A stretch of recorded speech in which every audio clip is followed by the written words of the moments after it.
Though you got your snacks, check. Adidas, check. Cuddle buddy, let's go. They hospitals already clocked in itself, so this whole I hate hospitals. Melissa, ugh. I've worked as a nurse in multiple hospitals and facilities. Right. Before the current hospital I work at, I worked at a geriatric hospital 30 minutes from my house. I had experience working with older patients before, so this was nothing new to me. I had been working at this hospital for only a couple of weeks, and you'll soon understand why. This was on my second to last shift at this hospital, unbeknownst to me at the start of that night. I was working the graveyard shift, and I was running on negative hours of sleep. I was assigned to the Alzheimer's. You running on negative hours of sleep, graveyard shift. You see, when you working and you not sleeping like that or not sleeping at all, that's when you start seeing shit. That's when you start hallucinating shit. You know what I mean? That's when you start seeing shit and start feeling shit like that's not even there. Like that. Oh God, you just be like, oh my God, I've been there before. Like I've been driving one night. I was dumb tired. I thought I saw an owl, OWL, in the middle of the street, and I swerved like I ain't like OD swerve. I swerved like a little bit. Then I look back, I look at my rearview mirror. It was like nothing there. I was like, oh no. The patients in this ward absolutely adored me. My presence as a young girl in her 20s among the residents of this ward who were otherwise... Wait a minute, wait. You got old ass patients, and you in your 20s, and you looking, yeah? That's not a good look. To float around in their minds, I'm sure saw me as a breath of fresh air. I'm saying. Someone who could tie them to the now or to the everyday. If you're just left to yourself, you can mentally go to other places, but with someone else in your space, you're tied to that moment in time. I was dealing with a number of patients that night, but one was a little more restless than the others. Her name was Lena. This was my first night dealing with her, and she kept telling me anytime I'd enter her room about the voices she kept hearing and the man dressed in black she kept seeing in the corner of the room. Jesus. The other lady in her room requested her curtain be closed before my shift started so that Lena would leave her alone. She was a sweet lady that smiled whenever I was around her, but she didn't say much and was very forgetful. Since I started my shift around 9 p.m., most of the patients were asleep by 11, but not Lena. Whenever she called me into the room, she'd be frightened of these alleged voices she was hearing, and the man in black that kept staring at her in the corner of the room. Not gonna lie, it was creeping me out a little. I believed that in her mind she was seeing and hearing these things, and I sympathized with her because I imagined them to be very scary. But still, I tried my best to calm her down and get her to go to sleep. I didn't want to turn on the TV to calm her down because I wanted to be courteous of the other patient in the room. I held Lena's hands and told her it's okay, to breathe and to relax.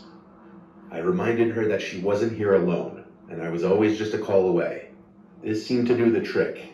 Lena relaxed for a while, and the next time I came in the room... Okay, yeah, but like, I'm a call away, but like, don't just keep calling me every 5 minutes. You got me messed up.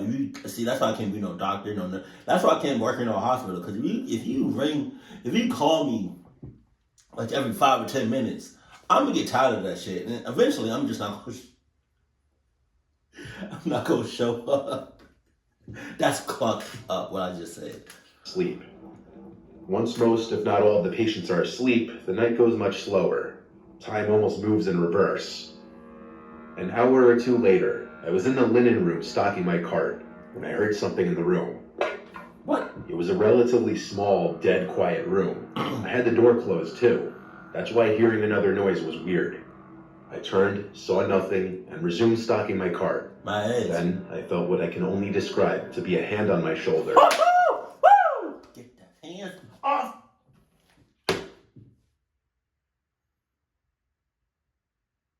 I'm swinging. I don't care what I hit. I don't care who I hit. If I'm in there by myself and I feel a hand, I know I'm in there by myself, and I feel a hand on my shits, I'm swinging. I don't care. I don't care who it is. I'm swinging.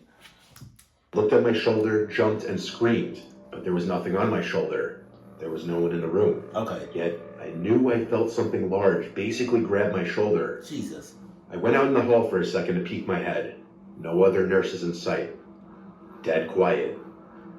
I had nothing else to do but resume what I was doing. I continued stocking the cart until it was full. Then I turned to face the door, and I fell to the floor and started screaming as my heart was immediately in my throat. There was a man dressed in black standing outside the door, looking through the glass, smiling. My screams were loud enough to wake the entire ward. The man disappeared out of sight through the glass window of the door. Seconds later, the door opened and one of my fellow nurses came in to help me off the floor as I wonder if there's footage of that, because I feel like most hospitals have cameras like in the hallways. I would love to see that. It would scare the shit out of me, but I would love to see that. Hysterical. I asked her if she saw the man dressed in black. Her response was, "What man? There's no one else here." We checked all the rooms in the ward. There wasn't anybody dressed in black in there. My screams woke Lena from whatever light sleep she must have been in, and when I came into her room, she started talking of the voices. This time the screams, which she didn't know were my screams. I asked her what this man in black looked like, if he was smiling, and she looked at me, and I noticed her eyebrows point down, as her expression changed to look the most focused I'd seen her the entire day. She asked, "How did you know?" And even with my heart still racing, I felt it skip a beat as she said this. She started screaming now, screaming, "Get me out of here, he's coming." The other nurses came in and tried to calm her down. I was switched to a different ward that night with someone else, and I eventually ended up going home early because I was just so freaked out. I texted the head nurse the next day that my next shift would be my last, that the experience traumatized me and that I didn't really want to be in that building anymore. Yeah. I got as friendly of a response as I could have hoped for. I've never been diagnosed with anything, nor have I ever dealt with hallucinations of any kind. I'm aware of the effects of lack of sleep, but this was next level. I don't know if my mind started playing tricks on me from what Lena was telling me all night, but the feeling of the hand on my shoulder, the image of the smiling man behind the glass door, matching the description a patient kept giving multiple times. This was one of those once-in-a-lifetime, unexplainable supernatural occurrences. At least, I hope it was once in a lifetime. For the next story, I want to thank Gardio for sponsoring this video. Stories like the ones you hear on this channel are the reason why you need to be vigilant of your surroundings. But many people spend a majority of their time on the internet, so it's also important to be vigilant regarding your safety browsing the web. Gardio is an easy-to-use browser extension that, simply put, keeps you safe from scams and identity theft, so that you can do what you do online without worrying. By using Gardio, you'll protect your online browsing and information, avoid installing malware and falling victim to scams, and you'll get real-time alerts on any device when your information can be at risk. Everybody's encountered dangerous and annoying pop-ups while browsing the web. Gardio will immediately block any sites and providers that send you malvertising pop-ups so you can browse in peace. Being a YouTuber means hours of work online, so I wasn't too surprised when Gardio showed me all the existing threats on my system. Right now, Gardio is offering a special deal for my viewers. 20% off the monthly subscription if you use my link. So if you want a clean and secure browsing experience, go to guard.io/Mr. Nightmare, link in the description, and check out their affordable premium plan for full protection. Right. Or Adidas protection, you know? Just saying. 3 years ago, I contracted bacterial meningitis. I live in South Florida. I don't believe... Bacterial what? The hell? That seems serious as hell. That shit looks menacing, evil, clocked, sus, red flags out the ass. Bacterial, Jesus. There was an outbreak going on or anything, so I'm not sure how I caught it or who I could have caught it from. I started developing really bad symptoms, painful headaches, confusion, sleepiness, nausea, and lack of appetite. But when the hallucinations started, that's when I knew I had something really serious. Laying sick in bed while my husband was at work, I heard a child's voice call Mom from downstairs. Oh my God. We don't have any kids. I dragged myself out of bed. Okay.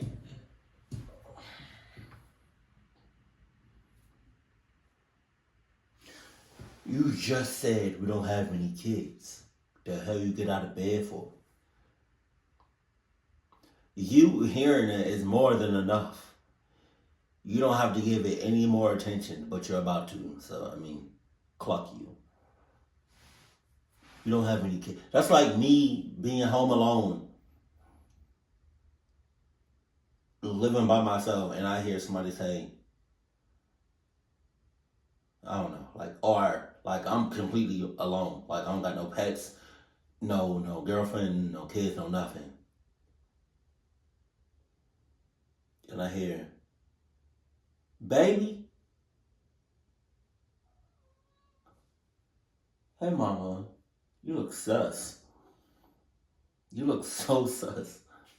To look down the stairway to call my husband's name. Mama. Of course, he didn't answer because he was at work. The headache I had from standing was too much, so I went back to bed. For a second time, I heard a voice call from downstairs. It said hello. Hello. I picked up the phone and called my husband, freaking out to him into the phone that I was hearing a scary child's voice from inside the house, and that I thought I was hallucinating. He heard how distressed I was over the phone, and so he left work early to bring me to the hospital. While waiting for him to get home, I changed out of my pajamas, and while doing so, I had to run to the bathroom to throw up. As I was mid-throwing up, I heard another voice from outside of the bathroom. I couldn't hear what it might have said, nor could I tell if it sounded the same as the other voice I heard. I was losing my mind. I wasn't diagnosed until I arrived at the hospital, and apparently, if untreated, what I had could be very serious, even fatal. The doctor told me the hallucinations part was rather unusual, but not unheard of. I was given antibiotics through a needle shortly after I arrived at the hospital with my husband. The doctor told me that I was fortunate to have come to the hospital so quickly, as if I had waited much longer, this could have had lasting effects or possibly have been fatal. My husband stayed with me for a few hours in the room. I was told I was going to have to stay there for a few days to a week, given the severity of my symptoms. Oh, damn. Around 10 o'clock, my husband left to go home, as he Wait had a work minute. the next day. So, if she didn't go to the hospital when she did or seek help when she did, she was going to be hearing voices for a long ass time? You got all of that. You're not sleeping. You having restless nights every night. The nurse told me call her if I should have any issues. Though I still felt like absolute death, I nodded off pretty quickly. I started having this dream where my ex-husband was in the room, over my bed, looking down at me, talking. He was saying horrible things about my current husband. He patted my head and said he was glad. Oh, God. Oh, you see that? It's like glistening right here. You see that? It's like right here. Is that? What is that? I'm about to throw up. Hold on.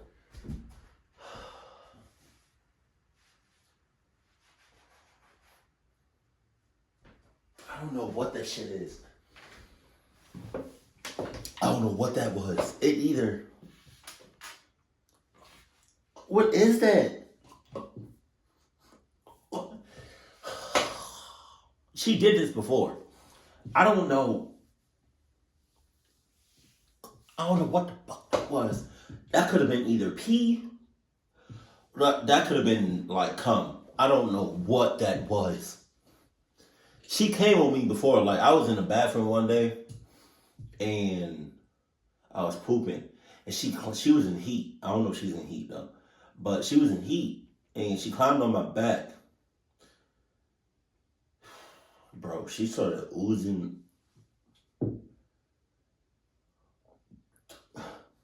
But I don't know what that is because I don't know if her yeah has a smell to it, but I know what her pee looks like. But I don't know what that was. It stinks though. It really stinks. It stinks. It was okay, and that he came as soon as he saw my husband left. He went into this rant about how he despises my current husband and wants to kill him. Wow. He kept rubbing my forehead, then left the room. I often have bad dreams about my ex-husband because of how toxic and abusive our marriage was, and why it ended, which I'd rather not include. I woke up in this drowsy, lightheaded state and looked around the room. There was a chair pulled up in front of my hospital bed, but no one was sitting in it. It wasn't like that when my husband left. It was still the middle of the night, so I went back to sleep. I woke up the next morning to the nurse in the room. I told her about the weirdly vivid dream I had, and she laughed and told me that wasn't a dream, that my cousin came to visit me last night. I told her I don't have any cousins that live in this state. She looked more serious now and said, well, someone who said they're your cousin David visited you lately. What you mean, well, my ass. Have this mother clucker on lockdown. And not just my room. The whole goddamn building. Get the clock out of here. You talking about, well, what? Last night, David was the name of my ex-husband. After explaining better, the nurse got a doctor, and the doctor told me the antibiotics may have caused delirium, which hindered my ability to recognize sleep from wakefulness, hence why I was so vividly hearing what David was saying. I called my husband to tell him what happened, and of course he was livid and concerned. He came back again that night after work. But that day, I texted David, asking what the hell he was thinking visiting me, and how did he know I was in the hospital. My text delivered, but he ignored it. I sent a follow-up, telling him I heard all of his threats towards my husband and that I'd be getting police involved. And minutes later, he responded saying, I never made any threats towards your husband. I was simply there when I heard what happened to make sure you were okay. You must have heard things in your sleep. I responded, stay out of my life or I'll get police involved again. He didn't respond after this. I never told my husband about the threats I heard in my drowsy half-asleep state, because I didn't know if they were real or not. With a mix of the antibiotics and my already having weird audible hallucinations the day before, I don't think it's impossible that what I heard wasn't actually what was said. But I could be wrong. I left the hospital the next week. Hell no. Speak about David. I once matched this girl that I'm still friends with on Tinder, named Francesca. Fuck you. She seemed cool right from the bat. She had a sleeve of tattoos on her left arm, red highlights in her hair, and she had in her profile that she loved to work out. One of her pictures was taken on the rooftop of this cool-looking building with a sick view. I asked her where it was, and she told me it was some abandoned hospital on the edge of town that's super cool to explore at night. No. Super easy to get into. No. There's usually one cop patrolling the huge parking lot at night to deter trespassers. But she said it was super easy to circumvent. She came up with the idea of us going there together as our first date of sorts. What the hell? If you want to use the word date.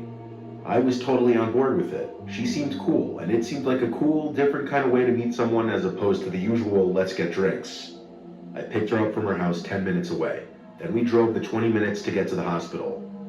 Those 20 minutes gave us a nice chance to get to know each other a bit and get comfortable with each other's personalities for a little. When we got to the hospital, she told me to park on this dead-end street hidden by a bunch of tall bushes, which was a 5-minute walk to the inside of the hospital. We hopped this little barrier separating the road from the hospital parking lot, and then we jogged across the wide-open lot towards the grass right next to the entrance she said she always used. She led us to this broken window to the basement of the hospital. It seemed kind of creepy, but I signed up for this. I was glad I wore raggy jeans like she told me to, because I knew I was going to rip them on something. We used our phone flashlights. We didn't bring any special heavy-duty lights or anything. She seemed to know this whole hospital like the back of her hand. Wow. She led us to the stairway to the upstairs. I gotta say, being alone with one other person in a place like this at night was very scary. But I had no idea how scary it was about to get. On the first floor, Francesca kept talking so loud that I almost wanted to tell her to shh. I was paranoid we'd be found out because of her voice. Down the corridor we were in, it sounded like a door was opening or closing. Ooh. Something echoed down the corridor to us. She heard it too and went silent. I asked her in a whisper, is it normal for others to be here? And she said sometimes, but not really. We turned off our flashlights and waited. Suddenly there was a bang, much closer to us now. We both scrambled in the dark. I followed her, barely able to see. It's a setup. We made it back to the stairway and ran up the stairs with our lights back on. Setup. When we were a couple levels higher, we felt it was okay to speak at a normal volume again. Francesca told me the police never come in here, so it may have been other explorers. But the weird thing was, there was no sign of another light in that corridor. Nobody normal would be walking in the dark. Then we heard sounds echoing from the exit stair shaft, where we just were. Someone was coming up the stairs. Once again, we scrambled. She led the way, saying she knew where to go. We ran for a few minutes through this maze of a building. I was truly freaking out. It seemed like we were being followed, and I wasn't sure if I would rather have it been the cops or someone else. She led us to this mini outside spot. We weren't on the highest rooftop, but I guess we were on what you would call the rooftop of this level. We stopped to catch our breath. The whole being followed thing was killing the vibe completely. Even she seemed concerned, and I looked to her as the expert with this place. After a few minutes, we relaxed a bit and went through this broken window into the ceiling of this one large room. This part was scary because she wanted to walk along these long, narrow wooden planks with a 10-foot drop below us. Oh my A God. fall from this height would cause injury, but I didn't want to seem like a pussy. What?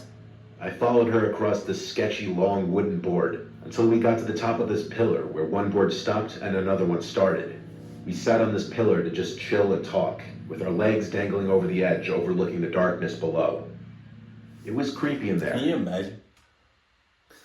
Can you imagine? They talking over the ledge, and he said something funny, and she just so happened to do this. Boom! My ass.